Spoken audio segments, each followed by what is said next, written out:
At kaugnay ng pagkatig ng ICC Appeals Chamber sa naunang desisyon para ibasura ang apilang interim release o pansamantalang paglaya ni dating Pangulong Rodrigo Duterte. Makakausap po natin si GMA News stringer Sofia Balod Lorenzo. Tumutok siya mula mismo sa media room ng Korte sa The Hague, Netherlands. Magandang umaga sa iyo dyan, Sofia. Hello Mel, kamusta? Nandito nga tayo sa The Hague, sa International Criminal Court sa The Hague, kung saan kakatapos lang noong nangyaring hearing sa pagdetermina kung mabibigyan ba ng apela, ng interim release itong si dating Pangulong Rodrigo Duterte.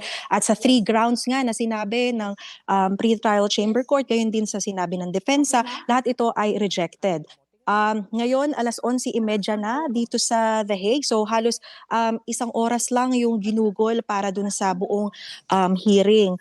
At gaya nga nung mga natunghayan natin mismo during the hearing, no, kumbaga yung mga tao doon talagang pigil hininga na nag-aabang nung kanilang mga resulta. At habang nga na isa-isa na sinasabi na rejected yung mga grounds, makikita rin natin na kumbaga yung lugmok din ng mukha ng Legal Defense Counsel ni dating Pangulong Duterte na medyo lugmok na nga. So at nung sinabi na yung pangatlong ground pare-parehong rejected, doon na nagsimula rin na maging emosyonal yung mga kasama nating mga publiko at mga NGO dun sa loob ng courtroom, at yung iba pa nga napaiyak, at yung iba pa talagang nagbunyi din at masayang lumabas ng courtroom, lalo na yung mga sahanay naman ng mga biktima.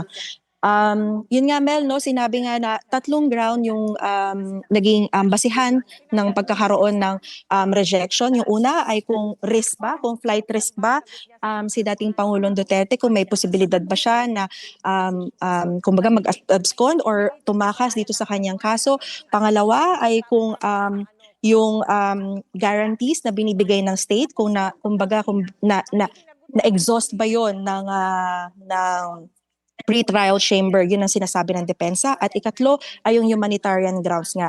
Dun sa 3 grounds na yon rejected, at isa sa mga sinasabi nga nila na nananatili na yung popularidad din ni dating Pangulong Duterte, hindi lang sa Pilipinas kundi lalo sa kung saan siya naelekta doon sa Davao City bilang mayor noong May 2025. Kasama na rin yan sa mga factors, kabilang na rin ang sinasabi na financial capability o yung tinatawag din nila na mga contacts, international contacts. Lahat yan ikonsidera ng appeals chamber para dito sa resulta ng kaso.